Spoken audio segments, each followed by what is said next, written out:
It's officially game on for the Sixers and Heat. Finally, James Harden played like a superstar.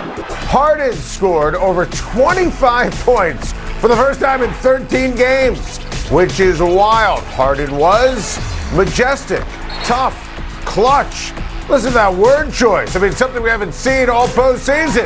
Harden had 31 points on those stop-and-pop threes and the bevy of offensive moves that were reminiscent of the cat who dazzled as an all-time offensive grade with the Houston Rockets. And it was about time and long overdue. And now the Philly and Miami series is tied at 2 with all the vibes and momentum pointing to Philly. And of course, the common theme here with the Harden turnaround and Philly winning, the return of Joel Embiid. He's a warrior, a star. Joel Embiid is a terrific all-around ball player who changes everything for the Sixers.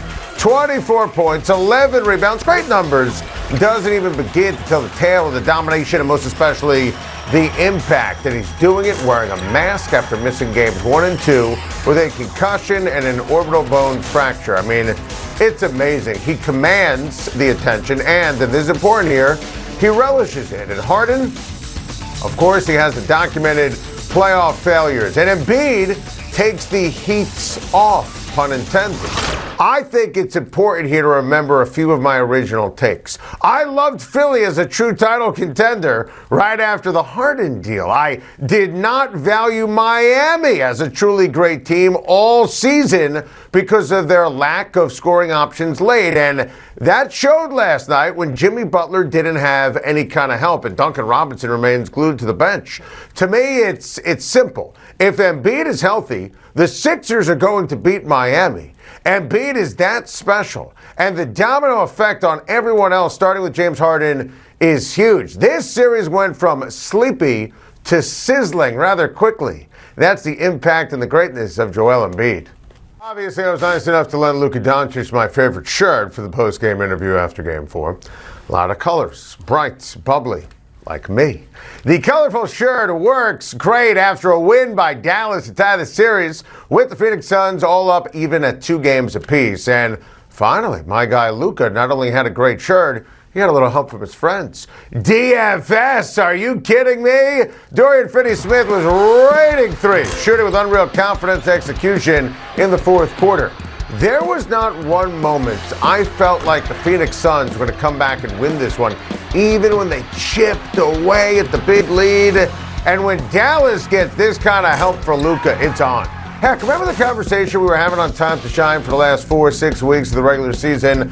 Doncic sensational, and when he gets help, this team is scary, and no one wants to face him in the West come playoff time. That's what we were talking about down the stretch of the season.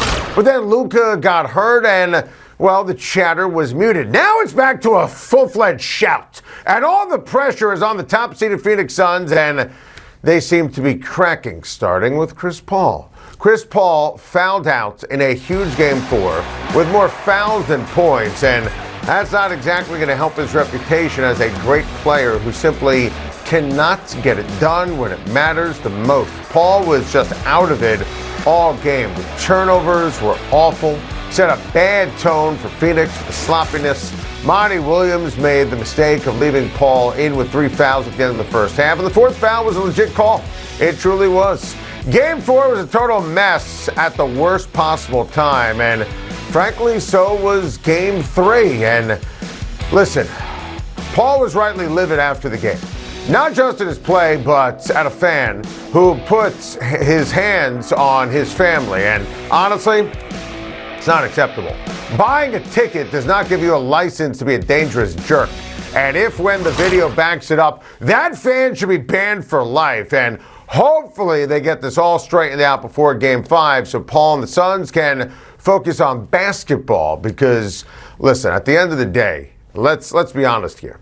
These playoff series are tough. Usually you don't have in the second round a 4-game sweep or a 5-game gentleman's sweep. I said Suns in 7 before the series started as my pick, so I'm not surprised by the length here. But I thought Chris Paul was past his awful ways in crunch time after the start to this series. Now understand this nugget. Game 5 winners, okay, win the series 82% of the time when a playoff series in the NBA is not at a 2, okay? Chris Paul needs to have the game of his life to save his reputation and the season. Buckle up, Buttercup. Clayton Kershaw has jokes, and why not? It's easy to smile in L.A. these days with the Dodgers rocking and rolling. 6 straight wins. More genius, as Kershaw referenced, from our guy Walker Buehler. It's like the entire National League is competing in the Dodgers Invitational. Walker Buehler has been extra unhittable recently. Just untouchable. Look at the video we're showing you. The Cubs look like they were swinging a wet noodle at the plate. Buehler is having a Cy Young start today's 2022 campaign. The numbers are just incredible. And you're familiar with the expression, right? April showers bring Dodgers wins. The LA Dodgers haven't lost in May. They are unreal in every single phase. Last night with Betts and Bellinger and Freeman and Turner, among others. There's a National League All-Star team. And they're so much fun to watch. They ooze both talent and likability. What if I told you the Dodgers will never lose again?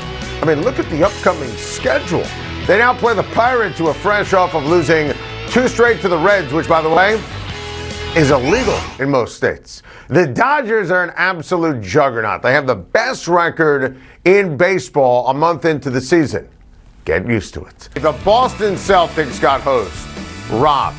That was absolutely a shooting foul on Marcus Smart. This was not a foul on the floor. I mean, look at Smart. He's attempting a three-pointer. They're down 3. 5 seconds to go in the fourth. I mean, he's going nuts. Ime Udoka went nuts. I don't know what they're looking at here. This made no sense, and he was going to hit all 3 of those free throws, and this was awful. Now, Boston had a chance, and they executed the miss perfectly, and they got it right. The ball was in Horford's hands, and clearly it didn't count, but I'll tell you, if I'm a Celtics fan, I'm livid, because that to me was easy and obvious.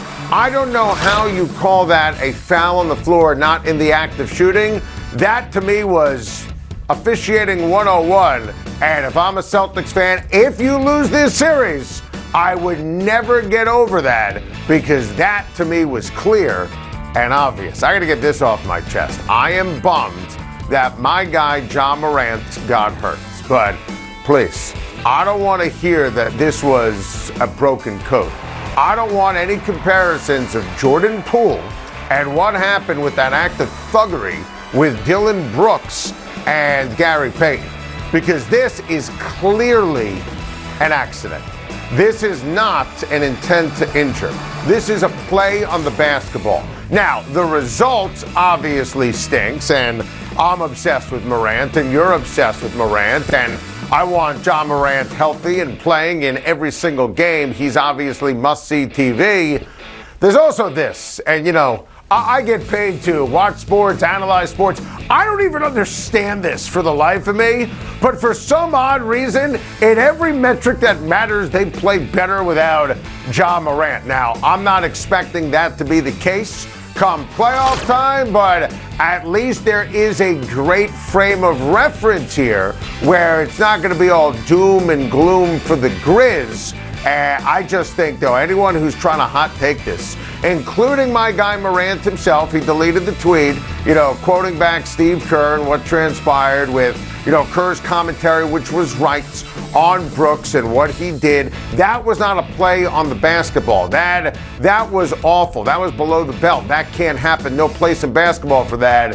What happened with Poole, the result stunk. The act itself was not dirty at all. It was an accident. I got to get this off my chest.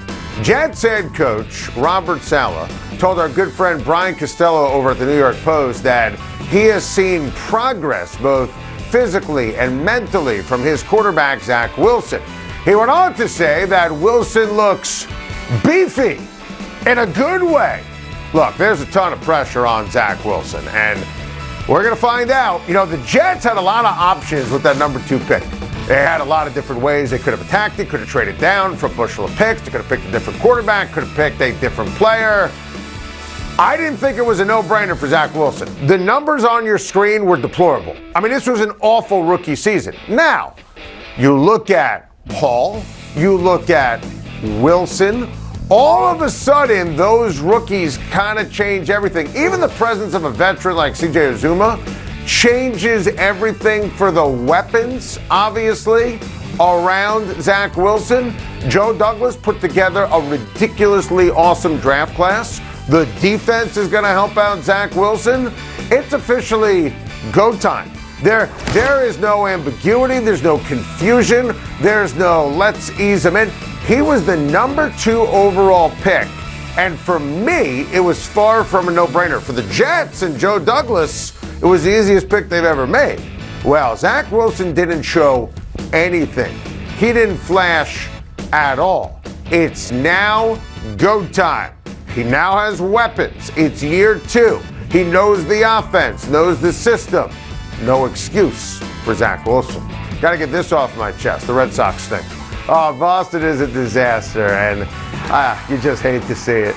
Yeah, hate to see it. I mean, I got to give my guy Victor, who's in studio with us, and he has been for 1,402 episodes. He's a big Yankee fan.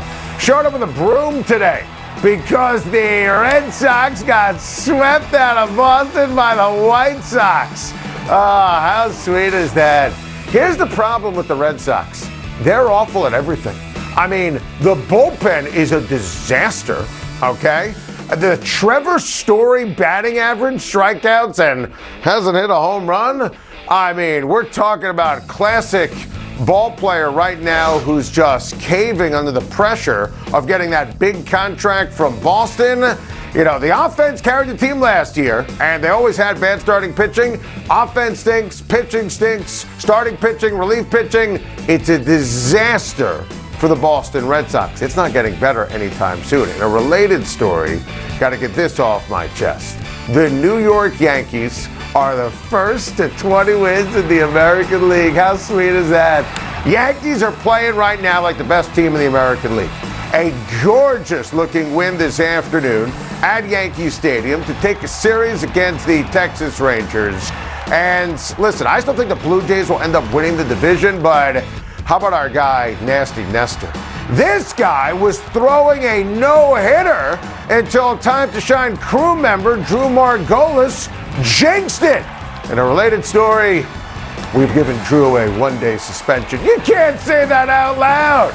Aaron Boone managed Nasty Nestor perfectly. He managed Garrett Cole yesterday perfectly. I love the fact that Gleyber Torres had the walk-off, and then Chris Woodward, the fraud manager of the Rangers, said it's a little league home run, and that ball would not be out, which is proven incorrect. 99% of the ballparks. Aaron Boone called him out on his math. The Yankee manager is pushing all the right buttons. He's funny. Yankee baseball. You gotta love it. Oh, did I mention the Red Sox stink? Thank you for watching. Please like and subscribe, and don't forget to hit the bell for more videos.